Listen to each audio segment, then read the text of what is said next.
Hello, everyone. Welcome to Mastering Your Life. We will get started in another 3 minutes when 7 p.m. India time. Uh, if you can hear me, type out yes in the chat box. Okay, if you can hear me, type out yes in the chat box. In the meanwhile, let me just pull out my slides and share it with all of you. Awesome. This one's going to be a fun session.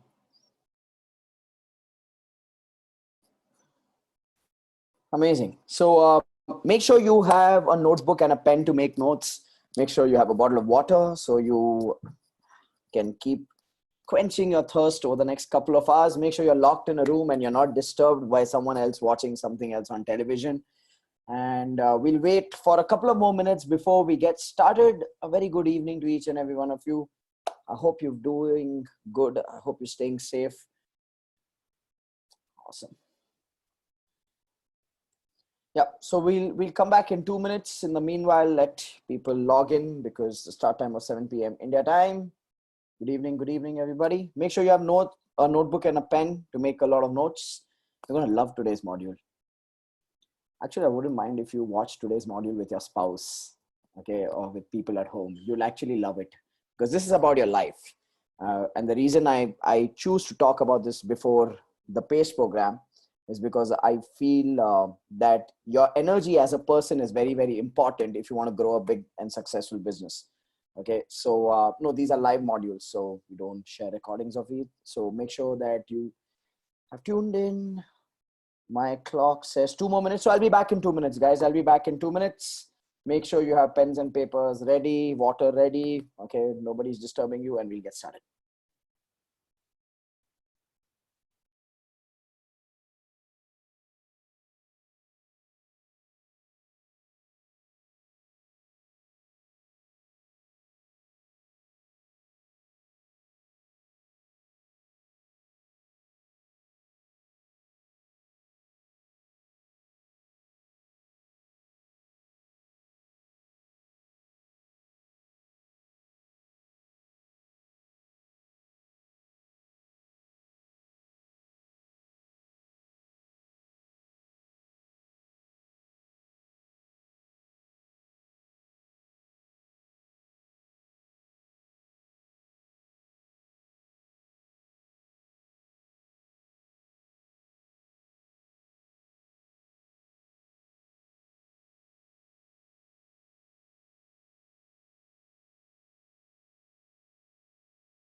All right. So the clock has ticked 7 p.m. India time, which means it's time for us to get started with this module on mastering your life. Uh, a very warm welcome to each and every one of you on this lovely Thursday evening. I've lost track of days. And I hope all of you are staying safe. I hope all of you are managing your energy and having a good time with your family and preparing and learning and continuing to pray that this global pandemic releases us. Yeah, how did I get a haircut? Well, it's called haircut from home. Nowadays, everything's happening from home. Okay, so I'm on full volume right now on my microphone. Okay, my slide is visible to all of you. Make sure you have pens and papers ready, and we are ready to get started with mastering your life. Now, let me tell you what today is about and what today is not about. Okay, what today is about and what today is not about. Today is not about the business space program, but this is a very important module for people to go through before they come to the business space program. And I'll tell you why. The business space program is on your business model, is on your business systems, is on creating a management system for your business. It's about building a profitable and scalable business. That's what the business space program is about. But I truly believe that if as an entrepreneur, you want to go to the next level, you want to play the big game, the first person you need to work on is yourself. You can't build a big business, okay, by having a dysfunctional life. How many of you agree that we need to master ourselves before we master our business? If you agree, type out agree in the chat box. If you agree, type out agree in the chat box. Awesome.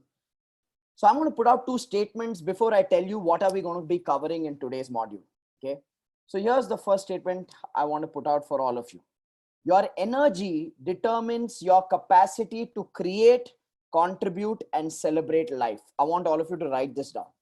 Your energy determines your capacity to create in life, to contribute in life, and to celebrate life. Okay. I want each and every one of you to put out what did you understand from this statement in the chat box. Just put it out in the chat box. When you read this statement, when you think on and you reflect on this statement, what do you understand from this statement? When we say your energy determines your capacity to create, contribute, and celebrate life, what do you understand? Put it out in the chat box. I'm going to give you 30 seconds. I'm going to give you 30 seconds. Put your thoughts out. Love to read them. Okay, your life is in your control. What you give, you get. Nia says, okay, what else? Okay, happiness, confidence, to be happy with whatever you do, feel relaxed. Your energy is everything, absolutely.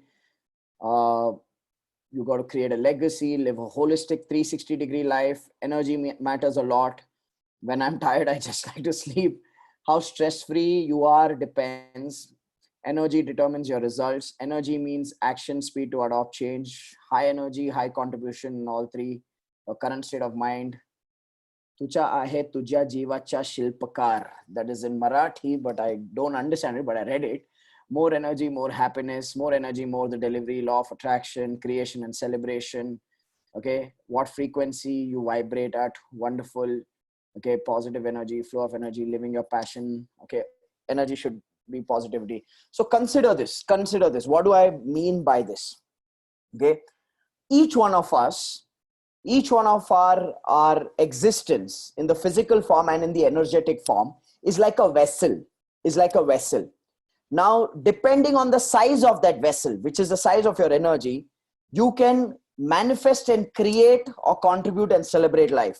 Which means if your vessel is small, your energy is small, you can't create. You don't have the energy to create things in life. You don't have the energy to contribute. You don't have the energy to celebrate life.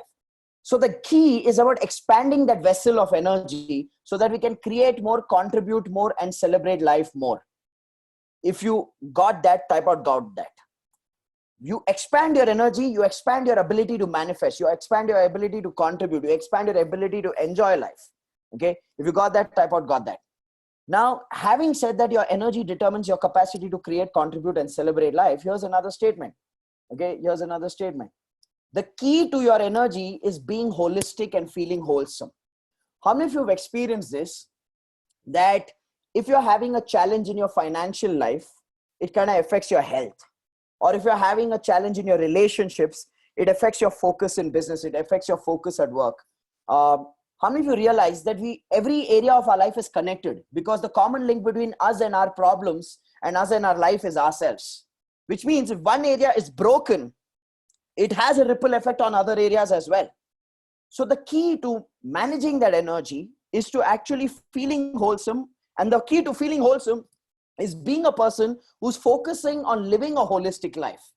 So when I talk about mastering your life, today we are going to be answering this question. How do you create and experience a holistic life?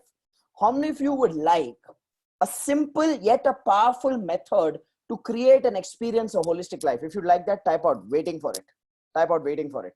Because I truly believe you can't be a great entrepreneur and a pathetic husband or a pathetic wife or a mediocre father and a mediocre daughter or a mediocre. I think every area is linked to every area. And these patterns show up. These patterns show up, which means if your relationship with your parents is a challenge, fundamentally it's your challenge with authority. And when somebody else, okay, in your life, a customer comes in and who's authoritative, then that pattern shows up again.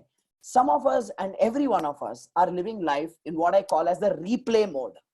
We are just replaying our patterns again and again. And unless we don't get aware to these patterns, We cannot change these patterns. And unless we don't change these patterns, we can't take charge of our life. And unless we don't take charge of our life, we can't create and experience a holistic life. So today we are going to be answering this question on how to create and experience a holistic life. And for that, I'm going to be sharing with you 5 ingredients to take charge of to create a holistic life. And I'm going to be sharing with you 7 focus areas to create and experience a holistic life. So how many of you are ready for a lot of learning coming your way today? If you're ready, type out ready, because there's a lot coming your way this evening. Tonight will be an interesting night because some of you may have a sleepless night. Some of you may have a night of reflection. You know, I don't know if you watch Hindi movies, but there's this movie called Rang De Basanti. And there's the dialogue in that movie that says, "Us raat jab so rahe the, andar kuch jaag raha tha." So tonight will be one of those nights because I want to put you in reflection mode. I want you to start to think about living a holistic life. So with that, let's jump in to understanding what is a holistic life. Consider this. I'm going to put out some basic information. Okay, there are 7 areas in all our lives. Okay, there are 7 areas in all our lives, and I'm going to get you to evaluate. And then the 5 key ingredients is where the real joy of today's learning comes. The first area in everyone's life is their health. Okay, their physical health, their mental health, their emotional health. All of this determines your health. Okay, your physical health is your physical body. Your mental health is your knowledge and wisdom. Your emotional health is your relationships, your connections. So health is one critical area. Relationships is a second critical area. And in relationships, what matters? What matters most is your relationships with people you live with. I always say this, relatives are extra. If you have relatives that have a good intent towards you, then that's a bonus in life. But otherwise, the people who matter the most are the people you live with, your spouse, your children, your parents. Okay, these are probably the most critical relationships. And the funny part is, most people compromise on their most critical relationships for the sake of relationships that are not actually that important. So relationships is a critical area in our life. Then the wealth we create is a critical area in our life. And please understand this, your wealth is different from your business. Your business is a vehicle for you to generate income. How you manage that income determines your wealth. Your business is your vehicle to generate income. How you manage that income determines your wealth. So your wealth is your investments, your wealth is your savings. Okay. The 4th area of your life is your business. That's your active profession. What are you doing to create that income? The 5th area of any person's life is their recreation. Now consider this. We are not robots, but some people behave like robots. Some people have this thought process that only once I'm successful will I enjoy my life. Such a person lives a very unfulfilled life. And even after they become successful perceptively by achieving their goals, they still don't enjoy their life because being unfulfilled becomes a habit. How many of you understand that? If you understand that, type out got that. So you need to balance even your recreation. You need to even allow yourself to let loose and enjoy this journey. Okay. And then comes the 6th area of your life, which is contribution. And this is nature's way of working beautifully. The more you give, the more you get. So how are you contributing back? How are you contributing back? And the 7th area of your life is spirituality. Now, if you're a religious person, you can connect religion to spirituality. If you're a non-religious person, spirituality is nothing but self-evolution. How are you evolving? Because inside you, there is a soul, and that soul needs to evolve for it to transition into newer levels of challenges in this lifetime. And if you believe in a next lifetime, to have a better quality of challenges in the next lifetime. So remember this, what I said is to newer level of challenges and better quality of challenges, which means what? Challenges are a way of life. In fact, the quality of your challenges determines the quality of your life. Everybody write that down. The quality of your challenges determines the quality of your life. And you know, for a lot of people, they don't know how to pray. They pray the wrong way. When they pray, they say, God, please remove all my problems. And God is like, okay, the only time you will not have problems is when you're dead and gone. So if you're praying so much to remove all your problems, then probably I need to subtract a few years from your existence. Ladies and gentlemen, don't pray for lesser problems. Pray for better problems. Write that down. Don't pray for lesser problems. Pray for better problems. Because the quality of your challenges determines the quality of your life. Think about it in business. If the quality of my challenge is how will I survive the month, that means that challenge determines the quality of my life. But if my quality of challenge is, okay, the world is turning against China, how can I make sure I bag orders from all my export clients so that they outsource the business to India? You see, that quality of challenge has a different quality of life. So what troubles you, what irritates you, what frustrates you, what bothers you determines the standard of your life. I don't think that makes sense. What troubles you, what bothers you, what you spend time thinking about determines the quality of your life. So don't pray for lesser problems, pray for better problems. Mahatma Gandhi had a pathetic relationship with his son, but he didn't sit at home and cry saying, me and my son don't get along, this life is not worth living. He chose a better problem. His son is a problem, okay, fine. But he chose a better problem. Okay, nation's freedom is a better problem. Let me go for a better problem. And because he chose a better problem, he had a better quality of life. And some of us don't get that. We live in our cocoon. We live in our cocoon. What did he say? What did she say? What did they say? What did they do? Oh, they said like that. Oh, they felt like that. Oh, they didn't talk about me. Oh, they spoke about me. If that is your game, ladies and gentlemen, you're playing in the wrong circus. You're playing in the wrong circus. Okay. I always say this. Your game has to be about evolving so that you grow to the next level of challenges, because that's what growth is. Growth is equal to better problems. Growth is equal to better problems. So spirituality is nothing but your evolution as a person, as a being, as a soul. And that comes when you learn, when you grow, when you reflect, when you change. That is spirituality. Okay. So these are 7 critical areas of for all our lives. How many of you agree all these 7 areas are critical? If you agree all 7 areas, type out 7 in the chat box. Type out 7 in the chat box. Awesome. So here's what I want to do right at the beginning of this webinar. What I'd like you to do is I'd like you to rate the current status of each area of your life on a scale of 1 to 10. So you've listed these 7 areas. Now put a rating against it. 10 means that area is doing really well. 1 means that area is in a poor shape at this point of time. So take 1 minute, okay, or 30 seconds and reflect on these 7 areas and give yourself a rating. And ladies and gentlemen, you don't have to show off to anybody. This is your reflection about your own life, about each area of your life. And it's okay if the scores are low, because awareness is the key to change. It's the first step to change. So 1 to 7, 1 to 10, give yourself a rating on each area individually. Okay. How would you rate your health, your physical health, your mental health, your emotional health? How would you rate it on a scale of 1 to 10? How would you rate your relationships? Your relationships with your most critical people. Okay. That is your spouse, your children, your parents. These are your most critical people, the people who live with you. Okay. How would you relate your wealth, your savings and your investments? Okay. On a scale of 1 to 10. How would you rate your business on a scale of 1 to 10? Okay. How would you rate your recreation on a scale of 1 to 10? Are you engaging in things that give you joy? Are you doing stuff that makes you happy, that fulfills your soul? Okay. How would you rate your contribution? How would you rate your spirituality? Okay. I want you to rate these 7 areas on a scale of 1 to 10.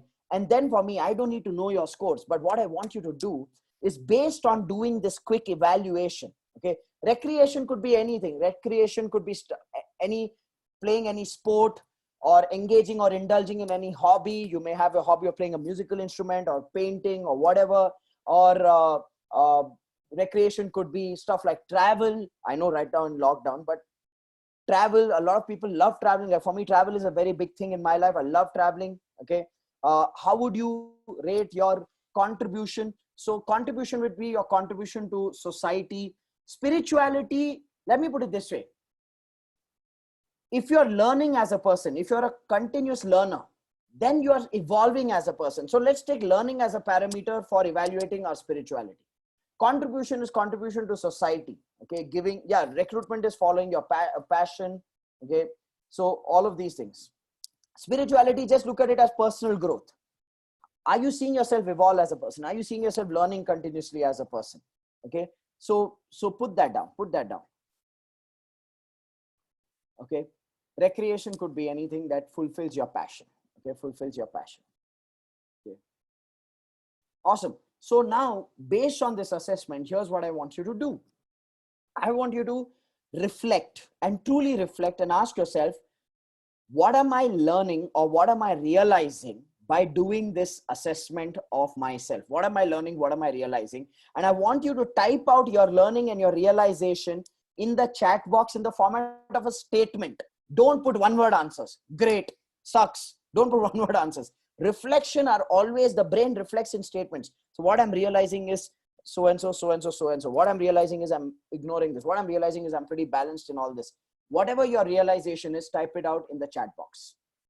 Okay, type it out in your chat box. Take 30 seconds to do that. Okay, Joginder says, need to work on areas which are not in balance. Murli says, I realize that there is scope for improvement. Awesome. Rajneesh says, wasted so many years. No guilt, Rajneesh, but the awareness is great. Ankit says, have ignored relationships and recreation. Some areas have excelled, some areas missed out. Manu says, I'm realizing I need to do a lot of course correction. Good scope for improvement. Lavin says, health is good, need to improve relationships, have to focus on wealth. What I'm realizing is I need to work on a lot of areas. Amit says, great scope in work on all areas. Ankush, okay, nice. Suraj, lot of scope of improvement in all 7 areas. Need to concentrate on recreation and spirituality. Create more wealth is what Vinod says. Tina says, realizing few areas I was completely ignoring as I thought it wasn't important. Have ignored health at the cost of work. I need to work more on health. Need to set priorities right. Okay. I realize that I need to unlearn and manage my business in a better way. Awesome. Now, one common question that I often get from people is, Rajiv, is it really possible to manage all these 7 areas? I mean, where is the time? Okay, when work starts, we get busy. Where is the time? Now, I won't talk about time today because we have a separate webinar in the month of June where I'm going to give you a system. I'm going to give you a system to manage time and balance all these 7 areas. How many of you would love that? If you love that, type out love that. Trust me, I'm going to give you a system. I'm going to tell you this is the template to follow. So that is coming in June. That's your next webinar before the PACE program because I want you to master time. So today we want to talk about the element of time. But today what I want to talk about is the element of mastering life in itself. Because all these 7 areas are critical. And I'll tell you what happens. Even sometimes we ignore some areas, say, yeah, Rajiv, but health is not a priority for me. Right now, my work is my priority. How many of you have ever said that to yourself? Health is not a priority. Right now, my work is my priority. Consider this. Your subconscious mind knows that there is one area where there is an energy leakage. And guess what? That subconscious mind that knows that there is one area where there is an energy leakage, then that subconscious mind does not even allow you to believe in the goals that you set in your business. I have this simple philosophy. Write this down if you like it, because I've studied a lot of people who've made a lot of money, achieved a lot of success. And I'll tell you, there's a difference between rich and wealthy. The rich only have money. Write this down. The rich only have money. The wealthy have quality of life. The rich only have money. The wealthy only have quality of life. What do I mean by that? A lot of people have a lot of money. Money is not the biggest challenge on this planet, in all honesty. The bigger challenges of this planet start after people have made enough money. Okay. And let me tell you this. There are very few people who are genuinely wealthy because these people have quality of life. Okay. Like, I don't know if you have any friends or acquaintances who play golf and make a lot of money, and you wonder, where the hell does this person get the time, or how the hell does this person make the money? Because the wealthy are programmed. The wealthy are programmed. They are conditioned to master all these 7 areas and experience abundance in all these 7 areas. In fact, the rich try too hard. The rich try too hard. There's a lot of effort the rich put. But when you get into the frequency of becoming an abundant wealth creator, then manifestation becomes effortless. And it's an energy game, ladies and gentlemen, it's an energy game. So for us to tune into that energy is where I'm going to share with you what are those 5 elements for you to master to live a holistic life. But before that, I want you to have this realization. Okay. I want you to have this realization that it is an ever growing scale. in all of this, there's never a point of contentment, because contentment easily becomes comfort zone. My spiritual teacher, Sidra Jaffrey, used to say this beautifully. She used to say this: if your heart is beating, means the creator is not done with you.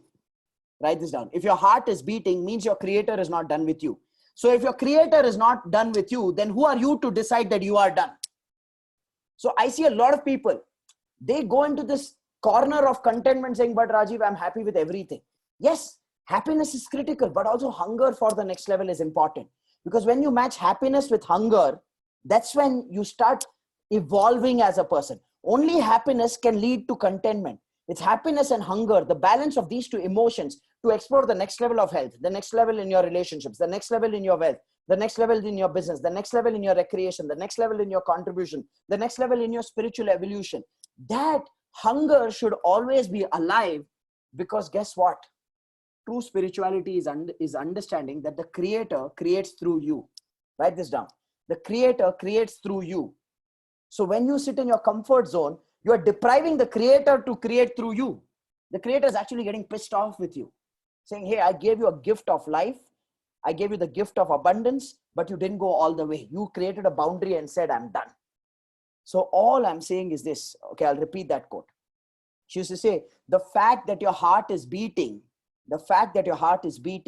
means the creator is not yet done with you. So who are you to decide that you are done? So contentment easily becomes comfort zone. Of course, I'm not saying contentment does not mean don't experience joy. I'm saying always be happy and hungry. Manage these two emotions. Now, having said that, here's what I want to show you. There are two approaches to living life, and I want you to catch your approach today. This awareness is very important. The first approach to living life is called the OR life. Everybody write this down. OR life. What do I mean by the OR life? You know, sometimes we all have fallen into this trap of saying, at least my business is doing well. No. So what if I'm not able to spend time at home? Now you see, what are we doing? We are saying business versus or relationship.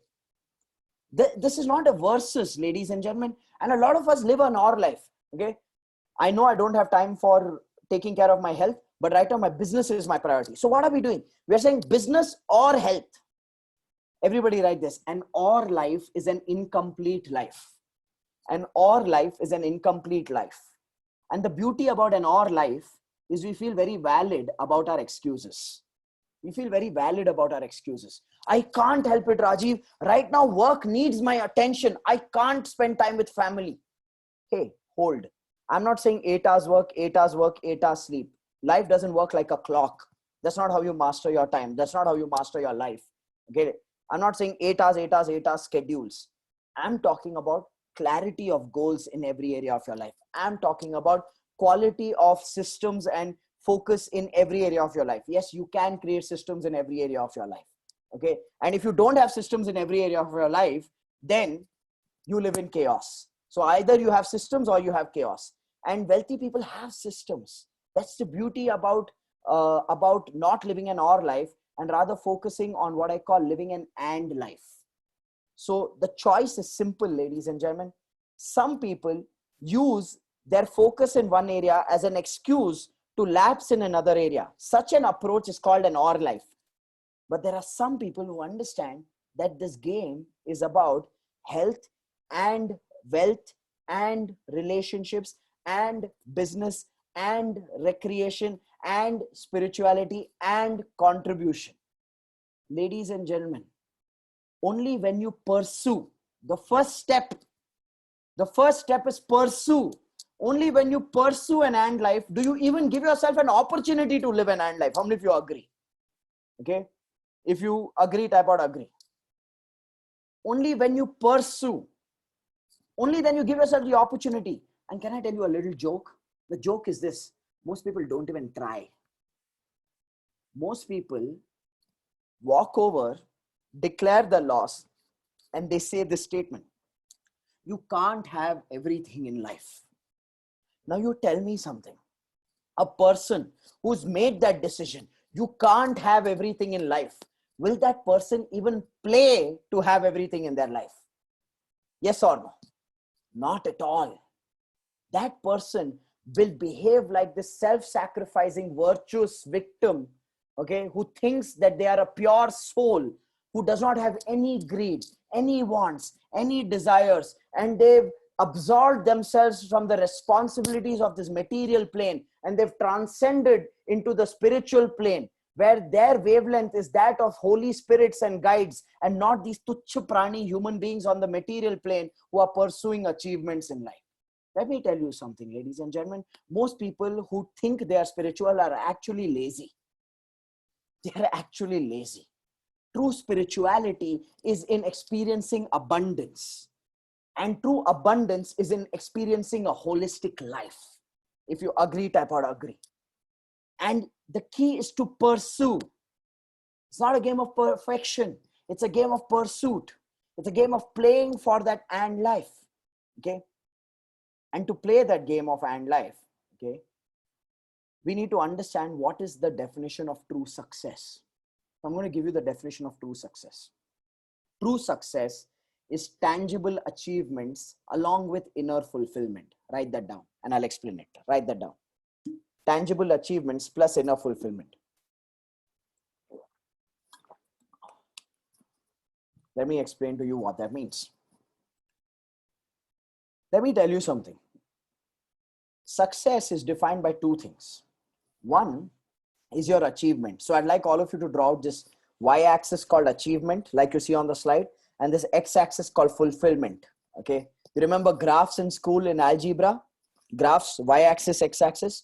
Today is the only time in your life where you're going to use it practically for your life. Okay. So y-axis is the axis of achievement. X-axis is the axis of fulfillment. Now consider this. Achievement is tangible. What have I created? What have I done? What have I contributed? What have I built as a skill? What have I demonstrated as a capability? What have I created in my health, wealth, in my relationships? That is tangible. It's visible. So that's tangible achievements. At the same time, what's important along with tangible achievements is also inner fulfillment. Inner joy, a sense of joy and happiness, a sense of self-love, a sense of gratitude. Okay. So how many of you realize both achievement and fulfillment are important for true success? If you agree, type out agree. Both are important. Because I'll show you 4 types of human beings today. The first type of human beings, they are low on achievement and they're low on fulfillment. Now understand this. Achievement is a result of your capabilities. Your achievements are a result of your capabilities. Your fulfillment is a result of your self-love. Achievement is a result of your capabilities. Your fulfillment is a result of your self-love. How much do you love yourself? Can I tell you a little secret? Most people don't love themselves. Most people have a problem with themselves. Because most people are busy blaming themselves or complaining about themselves or feeling unsatisfied and unfulfilled no matter what they do. So there's lack of self-love there. So you can't experience fulfillment unless you love yourself, and you can't experience achievement unless you have capabilities to create something. If you agree both are important, type out both in the chat box. Okay. So watch this. If my capabilities are not great in anything that I do, my achievements will be low. And if I don't love myself, my fulfillment will be low. In such a case, I get stuck in this quadrant called depression. Low achievement plus low fulfillment equals depression. No achievement and no fulfillment. I'll talk about self-love in a moment. Don't worry, Taluri. I won't leave you incomplete today. Today, I'll leave you with a wholesome experience. Okay. Low achievement and low fulfillment creates depression. Now, when I'm talking about depression, this is a very heavy word. Let me tell you what I'm not talking about. I'm not talking about clinical depression. I'm not talking about it. I'm not talking about, there are genuinely people who suffer from clinical depression who need proper medical help. So I'm not talking about that form of depression. If you have clinical depression, then please reach out to an expert. I'm not that expert. Okay. But let me tell you what kind of depression I'm talking about. I'm talking about this new age depression called fashionable depression. Let me explain that. Over the last 10 years, 15 years, it has become very fashionable for people to say, I'm feeling depressed. Like they don't even understand the weightage of that word. and they just use it like it's like, hey, I'm wearing a black shirt today. It's like that for them. Oh, I'm feeling depressed. It's a very fashionable thing. It's a very attention seeking syndrome. Okay. Ladies and gentlemen, I have full empathy for people who have clinical depression. That's not a joke. They really need support. But I have zero empathy for people who don't want to take responsibility for their capabilities and who don't want to take responsibility for their self-love, but they want to play the victim card in life and enjoy this attention of, but I'm a depressed person. How many of you realize that nowadays 6 years old, 7-year-old kids are talking about depression? And where do you think they learned it from? They learned it from their environment. They learned it from their families, their parents. They're seeing their cousins, their parents talk about, "Bahut depressing hai yaar life." The word has a clinical definition and we throw it around like it's like saying, I'm wearing a black shirt today. Ladies and gentlemen, yes, most people are actually bored. Instead of saying I'm bored, they say I'm depressed. And they're bored because they're not doing anything challenging, anything interesting with their life. Okay, boredom and depression are two different things. So these are people who are low on achievement, low on fulfillment, and they don't want to take responsibility. The beauty about these people is they don't want to take responsibility. Even when you give them a solution, they will always say, no, but. Their response is always a no, but. How many of you have ever wondered? You've seen a friend or you've seen a relative or a family member who's in a problem. You give them a solution. They understand that's the solution, but they still resist the solution. If you see that, type out resist. Like the solution is straightforward, but they don't want the solution. You know why they don't want the solution? Because they are not even asking for the solution. They are asking for attention. So I have a simple rule when I talk to people, including entrepreneurs that I coach. I always ask them this. They come to me, friend, Rajiv, I'm in a serious challenge. I have this trouble, I have that trouble. And they're going on problem. Before I answer, I ask them a question. Hey, listen, do you want a solution or do you want attention? Because if you want attention, then I'll hear you out and I won't say anything. But if you want a solution, then prepare yourself mentally to accept that solution and take action on it. Most people don't want solutions. They want attention. Okay. And let me tell you the beauty, ladies and gentlemen. People who are stuck in this depression zone, they don't want solutions. They like playing the victim card. They love being the helpless being. And they feel like the only lonely warrior left on this planet. These people experience very high levels of loneliness. They pretend like a warrior. Okay, they pretend like a warrior. Now, what ends up happening with such people is they actually are not willing to take responsibility. That's the reality. They're not willing to take the responsibility. So they're stuck in this low achievement, low fulfillment quadrant called depression. Then you have the second type of people. The second type of people are low on achievement, but they're very high on fulfillment. Low on achievement, but very high on fulfillment. Like, you know, the person struggling, okay, in life, probably financially or whatever, but you ask, hey, how's life? I think, oh, I'm on top of the world. Okay. That's the third type. I'll come to the second type. Okay. I'll come to the second type. The second type of people are high achievement and low fulfillment. I lost my sequence on animations.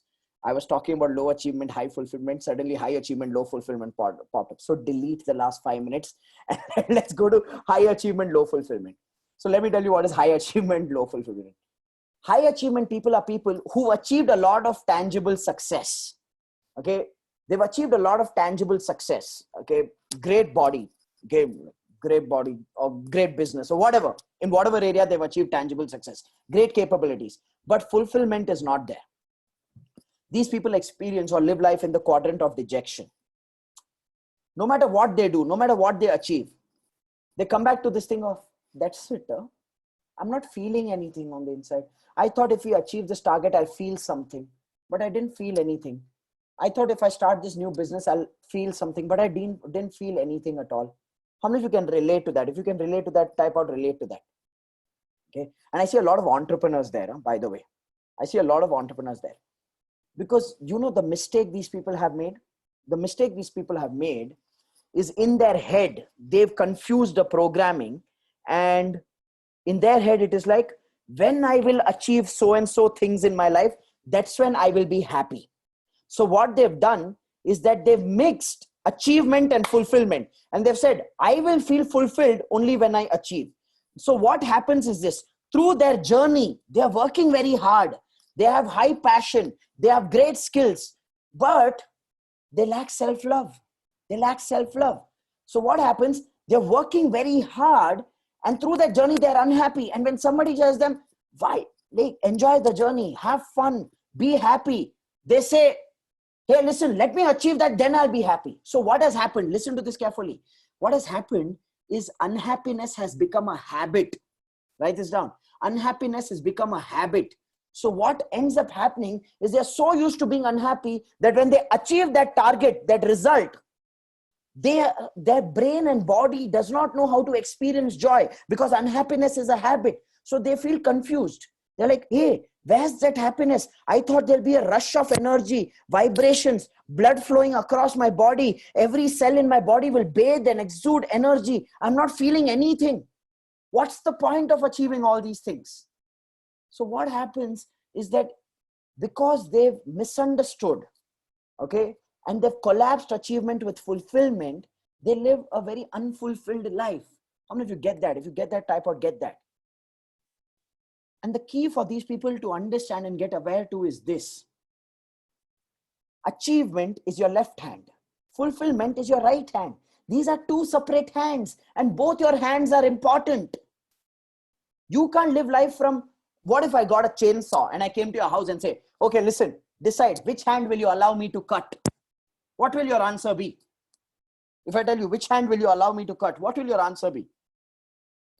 You won't say, I'm a right-hander, take my left hand and go. You will say, no, I want both. Why should I give you any hand? In the same way, we need to make that decision in our head that, hey, achievement and fulfillment, both are important and both have nothing to do with each other. These are like two parallel tracks of a railway track. We are trying to get two tracks to merge into one. What will happen to the train? It will meet with an accident. No, it will get derailed. We need the wheel to be on both. Achievement, which is a test of my capabilities, and I need to keep enhancing my skill, keep enhancing my knowledge, keep enhancing my capability, so I create more. Fulfillment, because I need to keep experiencing self-love, self-joy, self-care, self-respect, self-worth, and I need to love what I'm doing. So it's both. If you collapse the two, then what happens is you have this idea that there will be some day when you'll achieve some target, and suddenly heaven's doors will open and all the angels will descend and say, finally you made it. You are the chosen one. You know when you feel those kind of thoughts? When you're consuming substances that you shouldn't be consuming. Ladies and gentlemen, I always say this. These are two different tracks. These are two different tracks. Okay? Achievement is separate from fulfillment. When you distinguish the two, then you measure the two separately. You measure capabilities and you learn so that you can create tangible achievements. And you measure inner fulfillment so that you can create inner joy, self-love. Okay? Only then will you get rid of this dejection quadrant.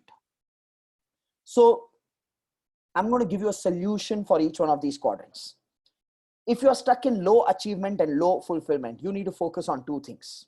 You need to focus on enhancing capability, so you enhance achievement, and you need to focus on enhancing self-love and gratitude, so you okay. Capability to enhance achievement, enhance self-love and gratitude to enhance fulfillment. And I know there's an important question lingering there saying, Rajiv, how do I feel self-love? I'll come to that in a moment. The second part is, if you want to get out of the dejection trap, you're good at achievement. Your capabilities are great. Continue learning, continue growing, continue setting bigger goals, continue achieving. But at the same time, start distinguishing the two and start enjoying this process of being proud of yourself, being in love with yourself. You know that movie, Jab We Met, where Kareena says, "Main apni favorite hoon." I think each one of us need to play that role in our life for ourselves. We owe that to ourselves. And some of us just enjoy whipping ourselves. You know, whipping yourself, like khud ko kode mana. And somewhere we feel that makes us feel responsible. That makes us be grounded. That keeps us humble. Ladies and gentlemen, let me tell you something. Humility is different from self-love. Humility is different from self-love. Humility is to stay grounded and never make anybody feel smaller than yourself. Make everybody feel equal. That's humility.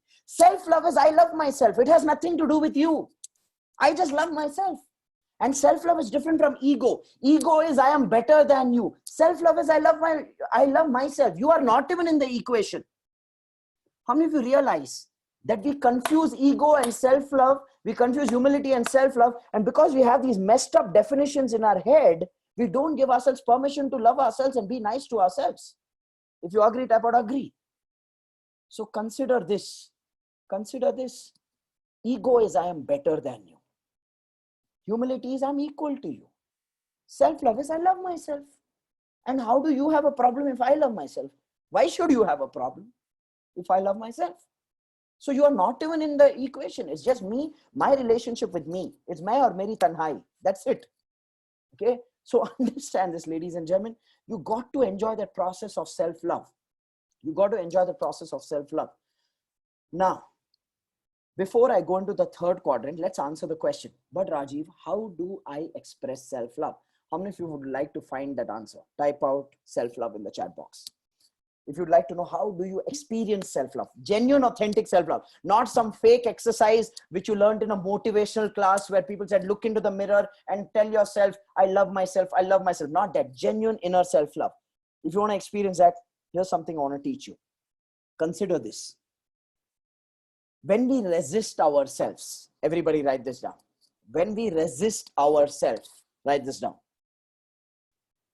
We steal love from ourselves. When we resist ourselves, we steal love from ourselves. Now, let me tell you, what are the ways of resisting ourselves? Blaming ourselves when we make a mistake, okay? Complaining about ourselves, okay? Feeling like we are not good enough, okay? So write blame, complain, I'm not good enough, guilt, and ashamed. Blame, complain, I'm not good enough, guilt, and shame. These are 5 ways that we resist ourselves. Agree, everybody? All of us do this. All of us have blamed ourselves. All of us have felt guilty at times for not doing what we were supposed to do. All of us have felt ashamed sometimes when we violated our own core values and done something. All of us have sometimes told ourselves, I am not good enough. I'm not good enough in this way. I'm not good enough in that way. Okay. All of us have compared ourselves with others and complained to ourselves. Okay. So blame, complain, I'm not good enough, guilt, shame. These are ways of resisting ourselves. Now watch. Now watch. Listen to this carefully. This is going to get a little heavy, huh? Little heavy. Yeah. All of these are ways of judging yourself. Okay. When you blame yourself, when you complain, all of these are ways of judging yourself. Listen to this. We resist ourselves. Write this down because you'll have to process this statement later. We resist ourselves because we assume we should be perfect. Write this down. We resist ourselves because we assume we should be perfect. Just read that statement and tell me if you agree or disagree. I blame myself when according to me, I have not done what I was supposed to do. I feel ashamed of myself when according to me, I've done stuff that I was not supposed to do. I complain about myself because I feel I am not what I should be. Okay. I feel ashamed. I feel I'm not good enough because according to me, I should be a certain way, but I'm not that way. That's why I'm not good enough. Okay. I feel guilty when I'm not doing what I was supposed to do. So I said this, we resist ourselves. We resist ourselves because we assume, okay. Because we assume, what was the statement I said? You know, these things, I don't script them. It just flows. We resist ourselves because we assume that we are perfect. Yes. We resist ourselves because we assume we are perfect.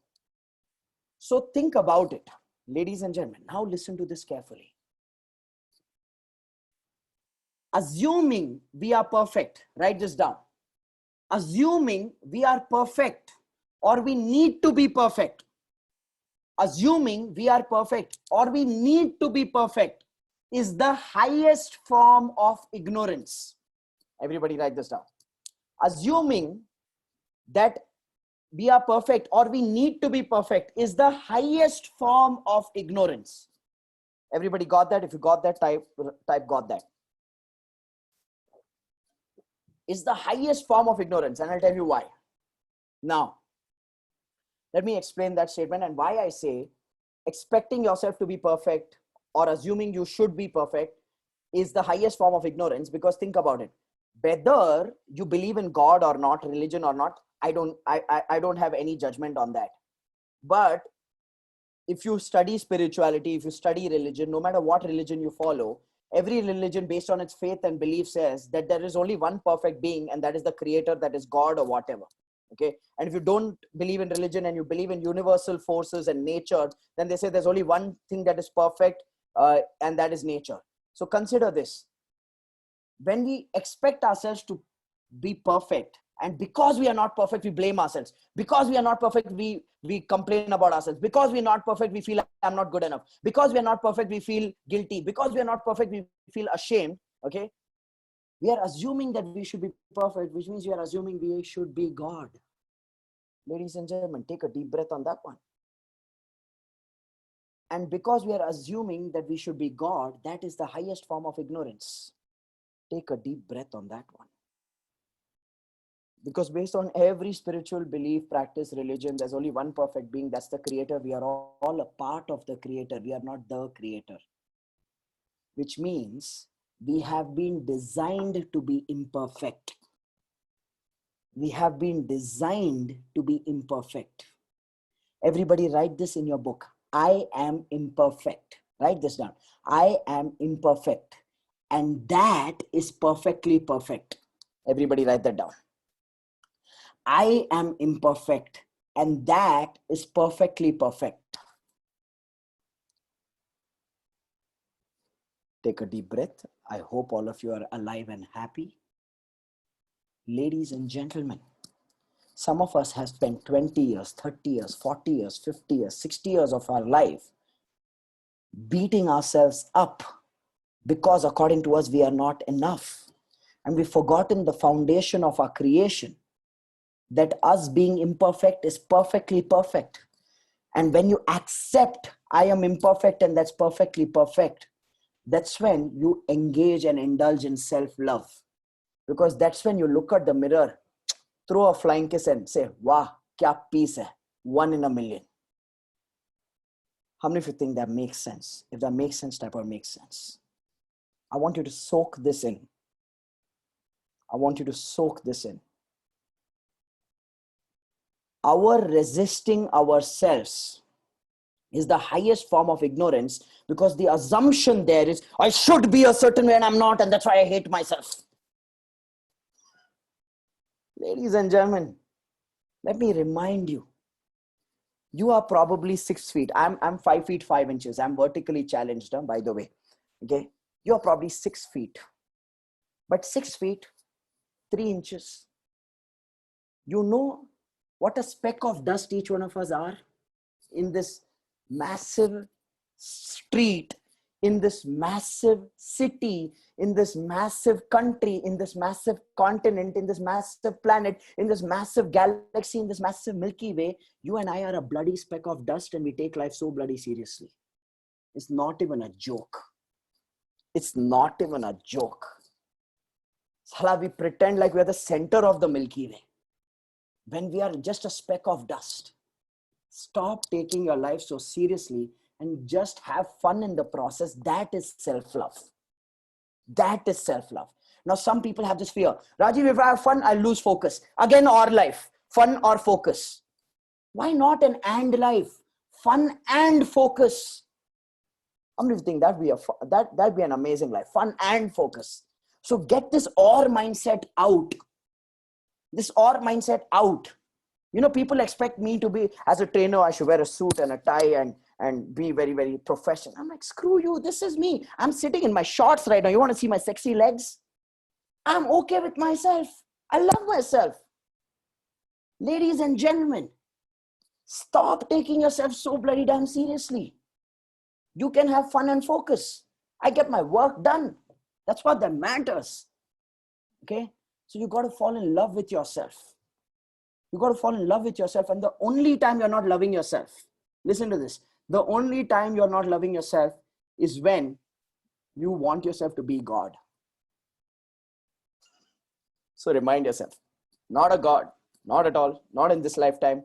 I'm imperfect. That's perfectly perfect. So that's self-love. Does that make sense, everybody? Now, when you understand this and you engage in self-love, you start healing your depression and you start feeling more fulfilled. You start healing your dejection and you start celebrating your success. How many of you realize? You start celebrating your success. I'm going to say this very, very unapologetically to all of you. You're going to come to the PACE program. You're going to learn stuff that is going to take your business to the next level. I promise you that. But I'll tell you what I see as a bigger challenge once your business goes to the next level. I often have entrepreneurs who are a part of our coaching system. Business would have gone 300%, 400%. When their market would have gone down, they've grown 300, 400%. Still not happy. When you meet them, no, Rajiv, but I've not done this. I've not done that. I've not done this. I said, Baba, first, you've grown 300%. Enjoy that. No, enjoy that. I taught you 10 things. You did 2 things. The 2 things gave you success. Be happy. No, why you are complaining about I didn't implement 8 things? Is this making sense, ladies and gentlemen? So you got to engage in this game of imperfection, because the more you embrace imperfection, the more you prepare yourself for success, because the journey of success is filled with imperfections. Success is shabby, ladies and gentlemen. The only thing that is perfect is mediocrity. The only thing that is perfect is mediocrity. Success is shabby. Success is big failures, not small ones. Mediocrity is perfection. You know why most entrepreneurs do everything by themselves in their business? They do everything by themselves in their business because they're perfection freaks. They want everything to be right. But they don't realize when you start controlling everything and doing everything, you remain mediocre. You can't scale.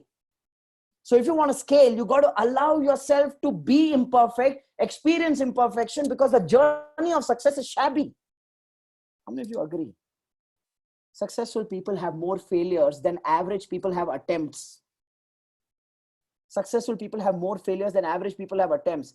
Successful people don't beat their chest and break their bangles saying, "Hum lut gaye, barbad ho gaye, this team member left and went." They just move on, because their appetite to fail is larger. So ladies and gentlemen, increase your appetite for failing. That's when you'll enjoy this process. Otherwise, it's too boring. So how many of you realize self-love is the key, and the key to unlock that self-love is actually embracing and accepting I am imperfect, that's perfectly perfect, which means I stop beating myself up. I love myself. I have fun with myself. So I enjoy this process. I'm no longer dejected. I'm no longer depressed. I'm healing myself. So that's the part on self-love and enhancing fulfillment. How many of you learned something about enhancing your fulfillment today? If you learned, type out learned. Okay. Self-love, that's the way of enhancing your fulfillment. Now comes the next part, the third quadrant. The third quadrant are people who are low on achievement and very high on fulfillment. So these are the kind of people who love themselves so much that they forgotten to take responsibility for their results. Okay. These are not actually spiritual people. These are called people in deception. Write this word down, deception. Low achievement, high fulfillment is deception. Deception means deceiving yourself. Deception means deceiving yourself. Deceiving yourself means lying to yourself. These people lie to themselves. Okay. And I see some people, they live in this deception. You know, nowadays, spirituality is so easy. You can download an app and listen to a spiritual meditation and start transcending as though you've crossed beyond the material plane. Ladies and gentlemen, these people claim they are spiritual people. They have nothing to do with worldly pleasures. But in reality, these people are not willing to take responsibility. In reality, they don't want responsibility. They want to run away from responsibility. So they wear the mask of spirituality. Because true spirituality is contribution and creation. True spirituality is contribution and creation. These people sit in comfort zone. There's nothing called spiritual about sitting in your comfort zone. Okay. So please understand this. These people pretend to be fulfilled, but they're essentially on sasta nasha. Achievement is low. Bro, what do I need, bro? I'm just happy in life with everything, bro. You're like, dude, you need to get a life first to be happy with life. Okay. So they are deceiving themselves. They're just lying to themselves. Okay. They need to take responsibility for their capability. They need to take responsibility for their environment, for their family and whatever, and work on their capability and have goals in those 7 areas. The challenge with these people is that they don't have any goals. They just go with the flow. Not having goals is not having direction. Not having direction means you're just going with the flow. So these people have mastered the art of feeling happy for nothing. That's dangerous. Okay. Here's true success. True success is high achievement and high fulfillment. True success is high achievement and high fulfillment. High achievement is a result of your capability, is a result of your commitment, is a result of your discipline. Your capability, your commitment to your goals, and your discipline to take action to achieve those goals. When you master your capability, you master your commitment, you master your discipline, that's when you achieve. And then you master self-love. You accept I'm imperfect and that's perfectly perfect. That's when you are fulfilled. So the hunger is on the achievement side. The happiness is on the fulfillment side. So everybody write this: happy plus hungry equals true success. Happy plus hungry equals true success. I love myself for my imperfections. I love myself for everything I have. And I want more. I want to get better. I want to achieve more. I want to create more. I want to contribute more. I want to experience more. So I need to also have that hunger. It's not an or life. It's an and life. How many of you realize the paradigm of an and life is truly powerful? If you agree, type out and in the chat box. Type out and in the chat box. Okay. So here's what I want you to understand as a principle for living a holistic life. Living an or life is the reason for lack of holistic success. The key is to prepare and pursue an and life. There are two important words here: prepare and pursue. So life is a preparation, ladies and gentlemen. The preparation never ends because there's always a next level. And life is a pursuit. It's always about the next level. Okay. A lot of people ask, Rajiv, how do I know the true purpose of my life? Okay. How many of you want to know the true purpose of your life? I'll give it to you in the simplest way. True purpose of your life. If you want the true purpose of your life, type out me. Okay, write this down. The true purpose of my life. Write this down. The true purpose of my life is to take the next step. Is to take the next step. That's it. You thought purpose was some metaphysical transformation that you're going to go through. Again, the angels coming down and saying, you are the chosen one. This is your moment. No. Ladies and gentlemen, the biggest responsibility we all have is to constantly make progress. So progress is the true purpose of our life. If I am better today than I was yesterday, then I'm fulfilling my purpose. If I'm better tomorrow than I am today, then I'm fulfilling my purpose. Progress is the true purpose of our life. How many of you think that's relieving? That's easy. Progress is the true purpose of our life. So the key is to keep focusing on that next level, that preparation and that pursuit for the next level. That's continuous evolution. That's spiritual growth. That's whatever you want to call it. Nirvana, whatever you want to call it. You know, some of you are not willing to believe that the true purpose of our life is progress because it seems too easy. Because in your head, discovering purpose was a very deep spiritual exercise where you go into the subconscious mind, you activate your neurons, and every cell of your body exudes that energy. Baba, itna tension mat lo. Take the next step. That's the true purpose. Progress is the true purpose. How many of you think that's simplified? Why we want some metaphysical things? Let's keep it simple. Aram se. True purpose, progress. True purpose of my life is to take the next step. If I'm taking the next step, then life is easy. Okay. So progress is the true purpose of my life. Progress is the true purpose of my life. No stress. It's called art of chilling. You realize even I can become a saint. All I need to do is grow a beard and choose one color. But I won't. Okay. I will do this in this style, in my shorts with my sexy legs. Okay. So please understand this. Prepare yourself and constantly pursue what is the next step. That's all that matters. Okay. That's all that matters. Now, keeping that in mind, I want to cover the most important part of today's topic of mastering your life, which is the 5 ingredients to create and experience a holistic life. Before I go there, I would like to hear from you. What have been some of your key takeaways and key learnings in the chat box? Take 30 seconds while I sip my water. You type out your key takeaways and key learnings in the chat box. What has been your big realization from this session so far?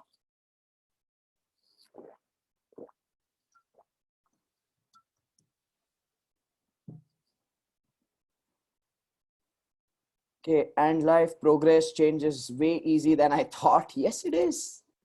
You know, anything that is effortful is not well understood. Everybody write that statement down. It's a very wise statement. Anything that is effortful is actually not understood. A lot of things in life, we've not understood it. So it's so complex in our head that we think that the solution is very complex.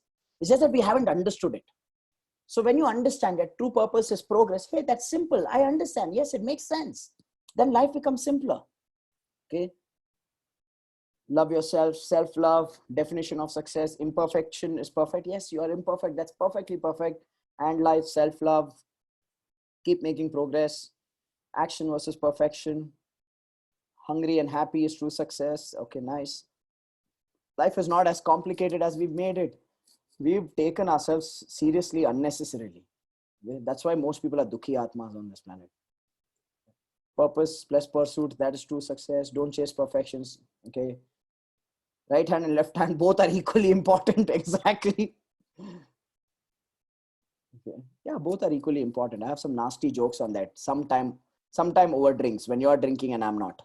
Okay, that's when I'll tell you my jokes also. Okay, imperfectly perfect. No worries about the gray hair. Okay, absolutely. Exactly. No, I don't drink. I just make people drink and then I have fun. Okay, with that, let's jump into 5 ingredients to create and experience a holistic life. Okay, let's jump into 5 key ingredients to create a holistic life. So I'm going to tell you this. These are the 5 key ingredients to create and experience a holistic life. The first ingredient is your intention. The first ingredient is your intention. What is your intention? Your intention is your baseline programming. Okay, your baseline programming. When you are living life, what is your basic benchmark?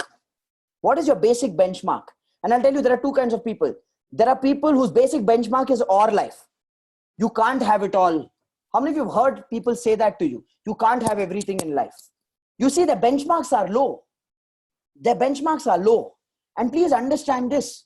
Most of us have learned we can't have it all from people who didn't have it all. So we had the wrong role models. We had the wrong teachers. The key is to have the right teachers. Okay. The key is to have the right teachers. And let me tell you this. Most of this programming comes from our family. How many of you agree? Most of this programming comes from our family. Okay. So I have a simple philosophy. I'm not saying hate your family. If you actually see all your challenges, emotional challenges root from your family. I'm not saying hate your family. All I'm saying is please understand the role of your family. Your family is people who matter. Your family are people who matter. You do things to make people happy, to make the people who matter happy. But you don't make people who matter to mentor and master your life. So always have 2 kinds of people in your life. You need to have people who are masters and people who matter. People who are masters are people who have achieved what you want to achieve. So treat their advice seriously. But people who matter may not be the masters. I'll give you a simple example. Very personal example. Let's just say my father's not good with investing money. He just gives away money on blind trust. That's his modality of thinking. Now my father matters to me. I love him. There's no 2 ways about it. But I know when it comes to money decision, just because I love him does not mean I do whatever he says, because he's not mastered it. So you got to have 2 kinds of people in your life. People who matter and people who are masters. Follow the advice of people who are masters and give love to people who matter. But disaster happens when you follow the advice of people who matter, but they are not masters. How many of you think that makes sense? If you think that makes sense, type out makes sense. Okay. So understand this. Understand this. You not listening sometimes to people who matter is okay. You don't have to fight with them. You just got to say, hey, I understand you're saying what you're saying because you love me, but trust me, I want to do it this way. You don't tell them, you have not done well in your life. What are you giving me advice? Don't do that. You still give unconditional love, but you don't make their opinion the truth of your life. I know families, okay, where because we love each other so much, we make each other's opinion the truth of our lives, even if those people in that family have no mastery in any area of life. So what ends up happening? We start living a mediocre life. We do things for each other's happiness, but we are not happy. How many of you realize doing things for each other's happiness without being happy is actually the highest form of unhappiness? Okay. So always have this. People who matter, I will give. People who are masters, I will ask. I will not ask people who matter. I will only give. I'll give you love. I'll give you care. I'll give you support. I'll give you strength. I'll give you all the positive things that you need. But I will not take advice. Okay. You play your role. I'll play my role. I'll find someone else to play the right role. So the intention, the baseline intention, ladies and gentlemen, for some people is or, for some people is and. Which one do you think is a healthy one? Or and? Can't have it all or want it all? Which one do you think is a healthy one? Or and? Come on. And that should be the baseline programming of operation, saying that I want to have it all. I want to grow myself to a point where I have good health and I have great relationships and I have an amazing business and I have amazing wealth and I have great recreation and I have great spiritual experiences and I am contributing. The pursuit of all those 7 areas is what makes life exciting. Otherwise, what's life? Go to work, come back home, go to work, come back home, pay salary on time, pay supplier on time, pay rent on time, pay EMI on time. Seriously? That's life? Ooh, God bless you. Okay. Ladies and gentlemen, start expanding, start having bigger goals. When you have bigger goals, you enhance yourself and you develop bigger capabilities. Because how many of you realize you don't grow capabilities for something that is not your goal? If having all these 7 areas is not your goal, you'll never build capabilities on all these 7 areas. So you'll always stay in mediocrity. So expand the size of your goals and pursue an and life. That needs to be baseline intention. And when you pursue an and life, remember, you can't live with the intention of because. I didn't do this because of that. I can't go to the gym because of this. I can't work out, wake up in the morning because of that. Because puts you in the state of a helpless victim. Because there is cause and effect. And you're saying cause is something external, effect is me. So I'm a helpless victim. So people who live with the or mindset, they keep using because this, because that, because this. And life people don't use because. They say I need to be cause. How many of you see the difference between because and be cause? Where being cause means I need to be the cause. I need to take 100% responsibility. Jack Canfield says this beautifully. He says, we are all 100% responsible for our life and for everything happens in our life. We are 100% responsible. And until and unless we don't accept that responsibility, we are useless. And you know why we don't like to accept that responsibility? Ask me why in the chat box. You want to know why we don't accept that responsibility that we are 100% responsible? Because taking responsibility requires us to put in effort. But being a victim requires no effort. Being a victim is easy, no? My life sucks because my team sucks, my business sucks, my spouse sucks, my family sucks, this world sucks, my birth time sucks, my birthday sucks, my nakshatra sucks, my gotra sucks. It's easy. It's easy. Okay? Because is taking 100% responsibility of your life, where you're being the cause. And you can't create an and life if you have a because mindset. Because mindset only leads to an or life. I can only focus on business. I can't take care of my health because, life is hectic. Obviously, I'll feel tired. No. This obviously is not very obvious. The reality is you're not being cause. And because you're not being cause, you can't create and pursue an and life. So how many of you realize we need to master our intention? We need to make this a priority. We need to make this a priority. If you guys can hear me clearly, type out clearly. Type out clearly. Okay, awesome. So the challenge is not in my hand. Okay. So that's the intention. That's the intention. And be cause. So the first ingredient to master is intention. And this mastery is a lifelong journey of pursuit, lifelong journey of disciplines, behaviors, environments. You got to have disciplines, behaviors, practices, okay, environments, okay. Your circle determines the quality of your life. Who are you surrounding yourself with? What environment are you in? All of that helps you grow in your intention. Like, let me ask you a question. How many of you have friends from your school and college? and you meet them today and you don't feel connected and you feel nothing has changed. They've still not matured. They're still stuck in the same old life. They've not evolved. How many of you have that experience? They didn't grow beyond a certain age. And how many of you feel, wow, I grew? You know why you grew? Because your environment grew, your circle of influence grew. They didn't let themselves grow. So I want you to understand this. You evolve your intention through commitment and through your circle of influence. Who are you surrounding yourself with? What conversations are you having with these people? Who are these people? What kind of results have they produced in their lives? You are the average of the 6 people you spend most of your time with. Your habits, your thoughts, your behaviors, your net worth. Your habits, your thoughts, your behaviors, your net worth is the average of the 6 people's habits, thoughts, net worth, and behavior with whom you spend most of your time with. So if you want to grow in your intention, you got to change your environment. Because being in an old environment, you can't suddenly create a new intention overnight by attending one webinar. Is this making sense, everybody? So this all requires commitment. Living a holistic life requires commitment. So the first area is your intention. You need to master that. The second area is you need to master your time. You need to master your time. How many of you realize to live a holistic life, you need to be in charge of your time and you can't let time take control. You got to control time. Yes or no?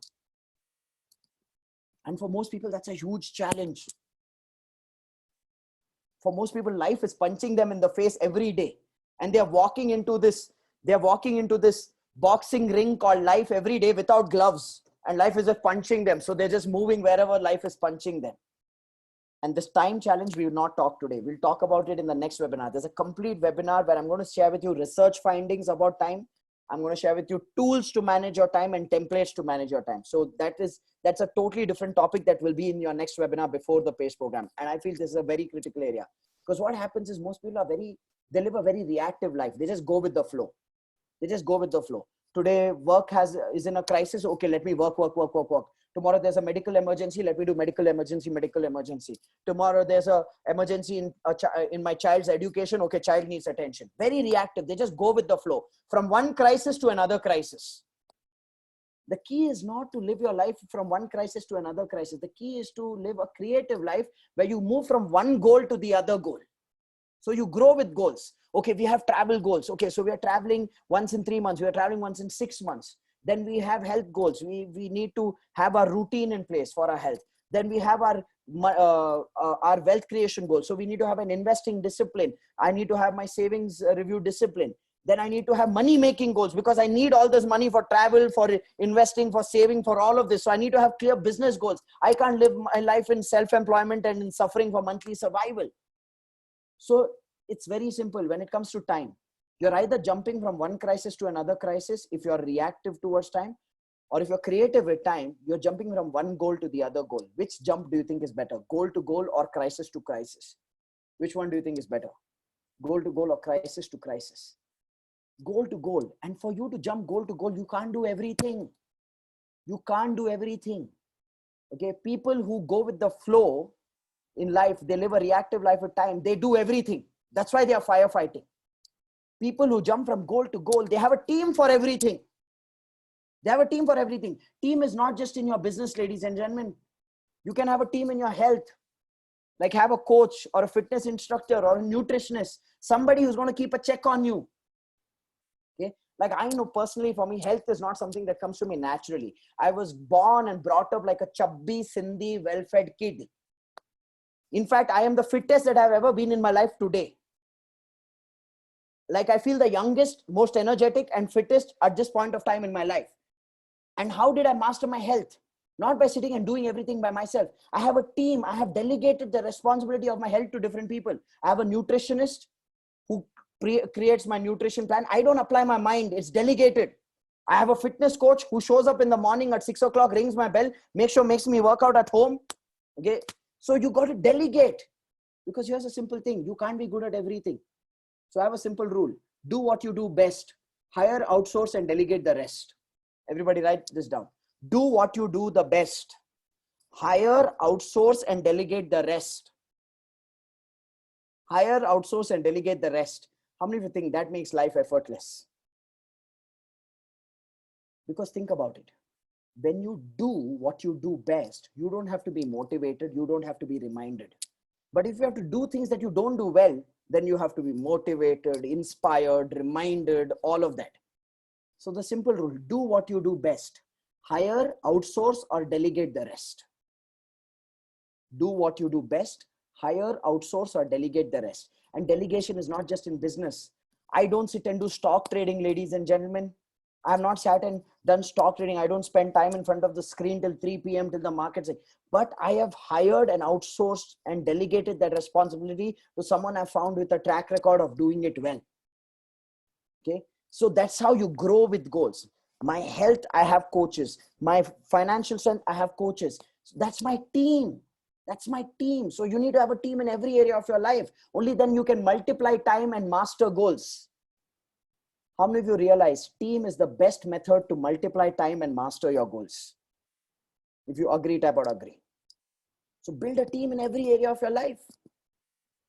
I know my fashion sense sucks. If I go shopping for myself, I will look 15 years older than myself. So I have a team. My wife is best at it. I say, you handle it, Baba. Okay, you handle it. So you need to master your time. And you master your time by delegating and having a team in every area. And we'll talk about this more in detail in the next module. The third area you need to master to live a holistic life is your money. So I want you to see how this is building. The first thing I master is my intention. I want to live an and life and I'm 100% responsible. Based on mastering that intention of living an and life, I need to master my time. I need to have goals and I need to jump from goals to goals, not crisis to crisis. And I jump from goals to goals and I'm effective at managing every area of my life by having a team in every area of my life, by delegating. Now, to be able to do that, I need to master my money. And when it comes to mastering money, there are three things regarding to money. The first thing is I need to master my ability to receive money.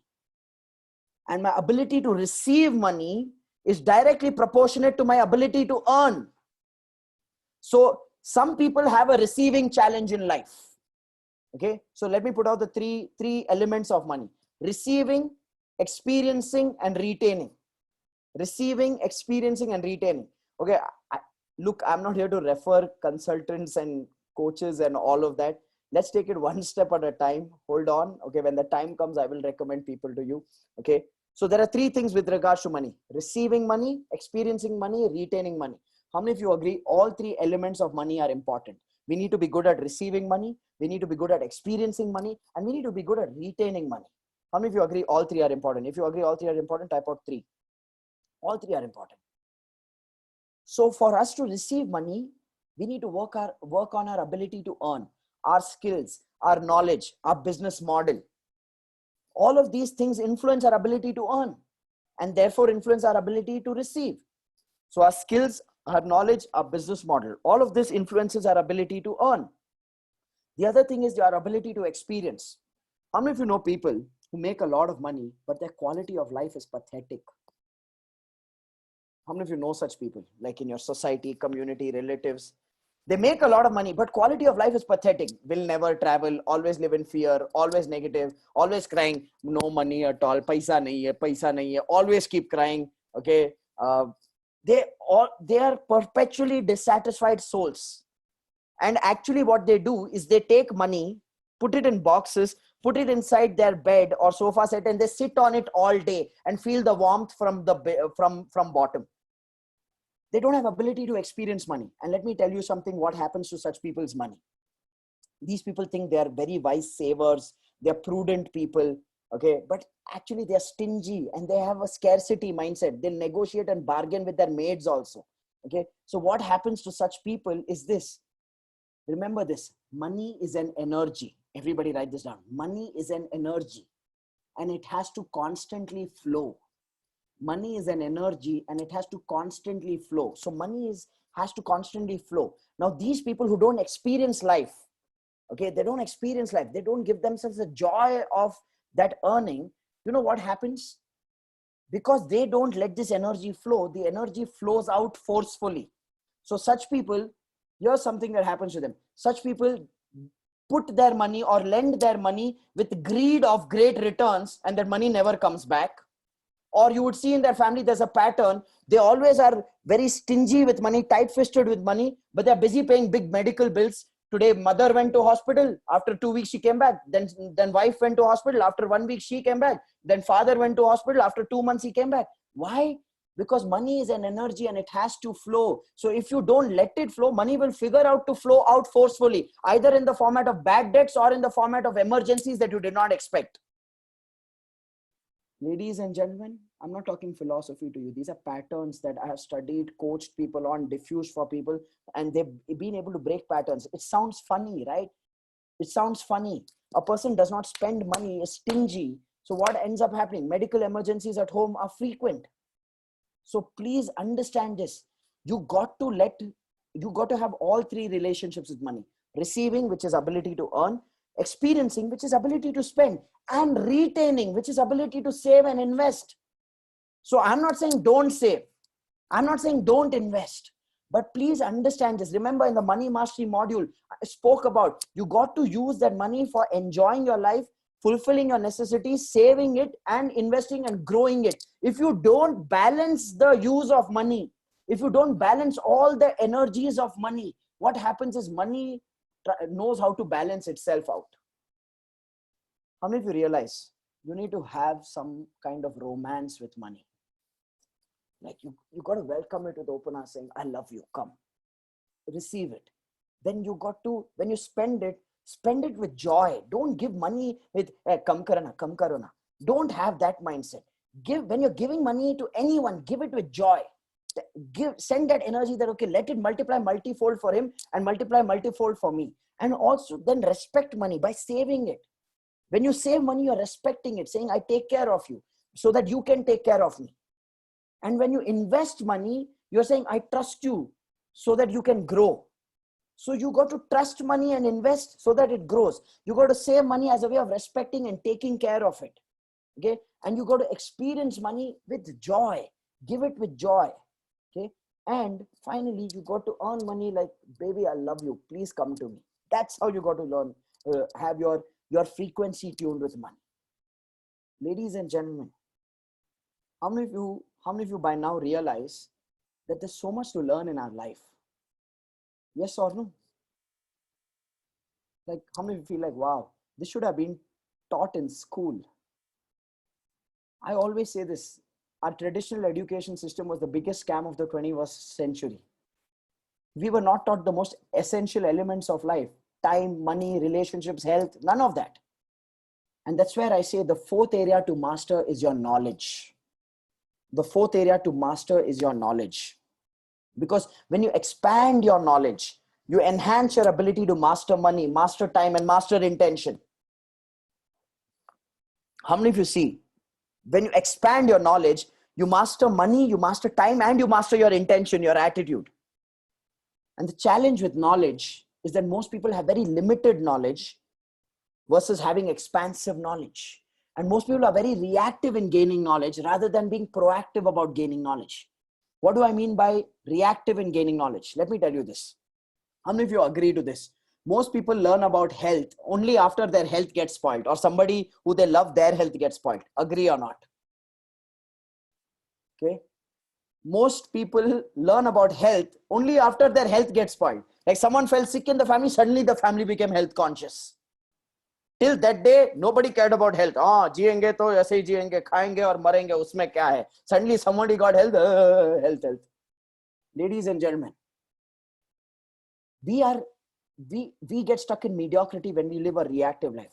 When you learn about health only after health gets managed. You know, most people learn about relationships only after they've gone through a spoiled relationship. How many of you agree? Most people learn about relationships only after they have a spoiled relationship. And in India, most people don't learn about relationships. You want to know why? You want to know why? Ask me why. In our culture, we don't learn about relationships. You want to know why? Because in our culture, we still have that pressure of society to keep marriages alive, even though the marriage is meaningless. So we don't learn about relationships. We are okay with choking and going with the flow and theek hai. Like, you know why kids nowadays don't want to get married? Ask me why. Because they have role models at home. I've heard teenagers say, my parents live like brother and sister. There's no chemistry, no romance. What's the point of getting married? Okay.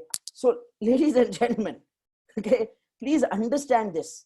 Every area of your life matters. Every area of your life matters. And we are reactive in learning.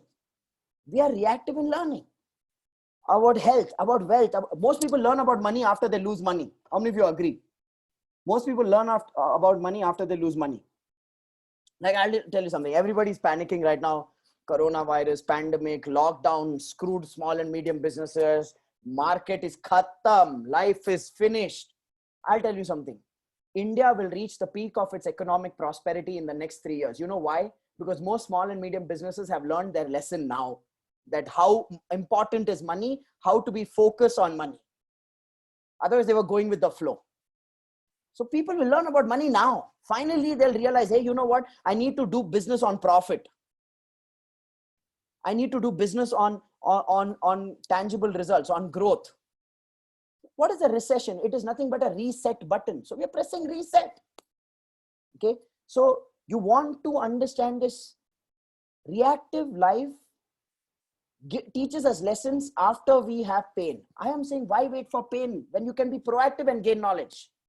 So how many of you realize you need to gain knowledge proactively about health, about wealth, about relationships, about spirituality, about contribution? How many of you realize we need to be proactive in gaining knowledge? Yes or no? Yeah. Ladies and gentlemen, write this statement down. You either pay, write this down. You either pay by attention or you pay by pain. You either pay by attention or you pay by pain. You either pay, P-A-Y, pay by attention or pay by pain. This is something my mentor Sidra used to say. She used to say this. You either pay by attention or you pay by pain, which means this. Either you pay attention to your health, wealth, relationships, contribution, spirituality, recreation, and business.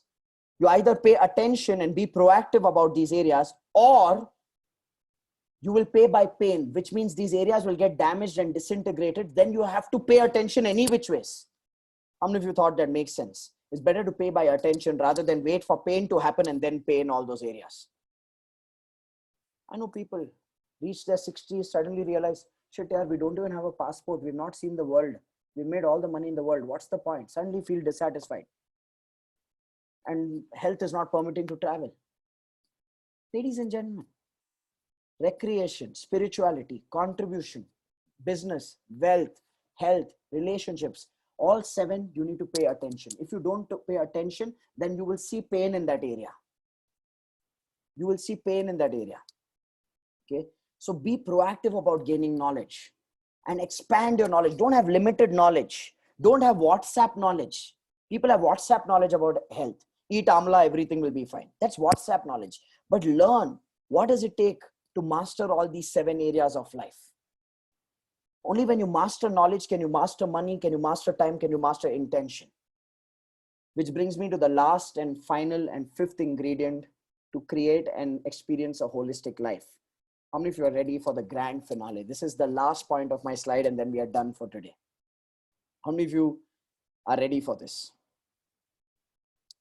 How many of you learned a lot today? If you've learned a lot, type out a lot. I told you, I'm going to leave you with a lot of questions to think about, because from now to by the time you come to the PACE program, I want you to start taking charge of your intention. Start taking charge of your time.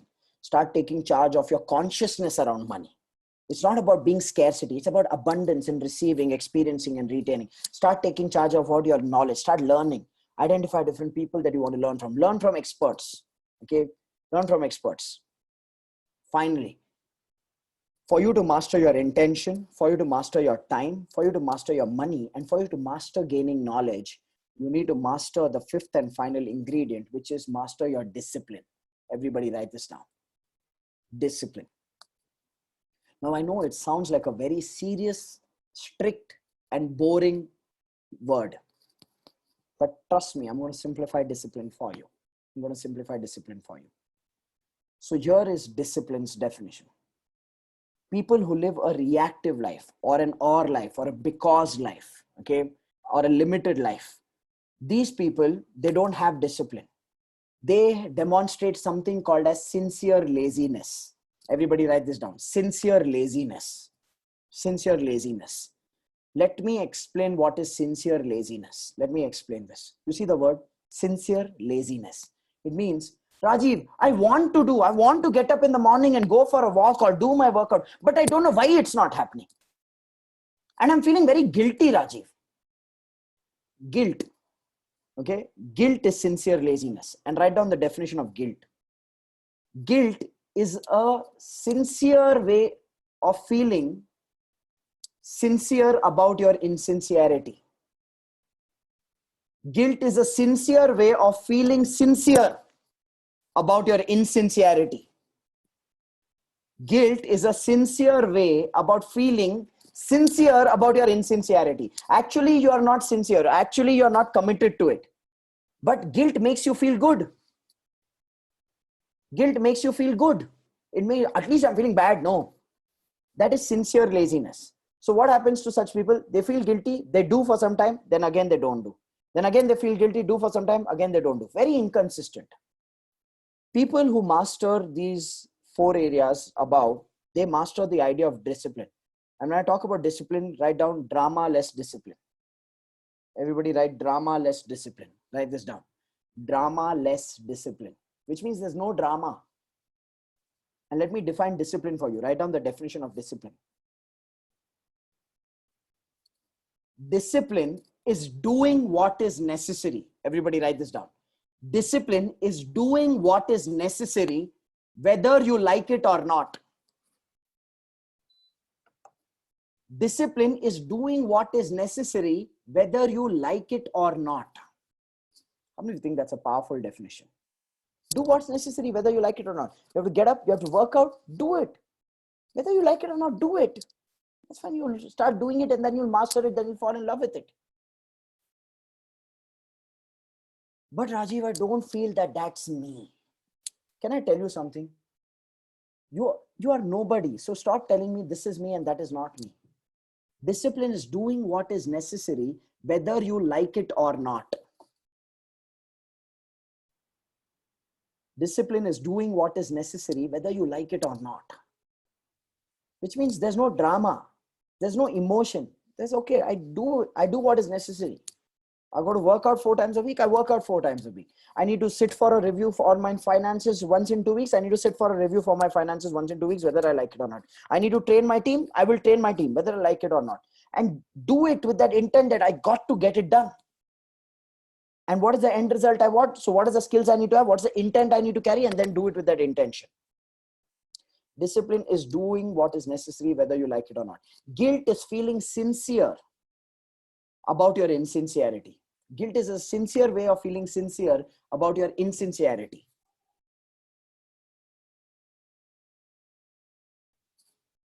Question. How many of you realize that when you adopt and accept this understanding that I got to do what is necessary, that's how champions are made. If you adopt and understand that and you start doing it, then you start becoming proactive about gaining knowledge. You have expansive knowledge. When you have expansive knowledge, you enhance your ability to earn, ability to experience money, ability to save and invest money. And because you have that ability to earn, experience and save and invest money, you have the ability to build teams and delegate every area of your life and move from goal to goal and live a creative life. And that's how you be cause in every area of your life and you live an and life. How many of you realize that it all starts with your ability to do what is necessary? Yes or no? So was this useful, ladies and gentlemen? Was this a powerful webinar? Did you find value in it? Awesome. All I want to say is this. This is not to motivate you. This is not to inspire you. But this is reality for what it is. We all have a gift of life. And some of us are not enjoying that gift. My next book is around this one slide. And my next book is called Die Only Once. That's the title of my book, Die Only Once. And I'll tell you why that is the title. People think, oh, death is negative. No, it's not negative. dying only once is the most positive thing you can do in your life, because most people die every day. Most people live a life where they die every day. They don't enjoy their relationships. They don't enjoy their health. They don't enjoy creating wealth. You got to die only once. You got to die only once in your life. Then you rest in peace. Till that day, play every day. Okay? Play every day. Just go out there and try to experience everything in this planet. Travel the world, learn, earn, impact lives, do all of it. That's how you play. That's how you play.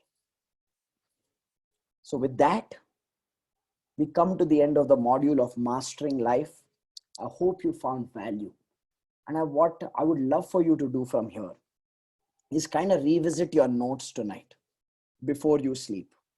Have conversations at home about this module before you sleep. Okay. One more thing I would recommend. On my YouTube channel, there's a Facebook Live I have done on setting goals as a family.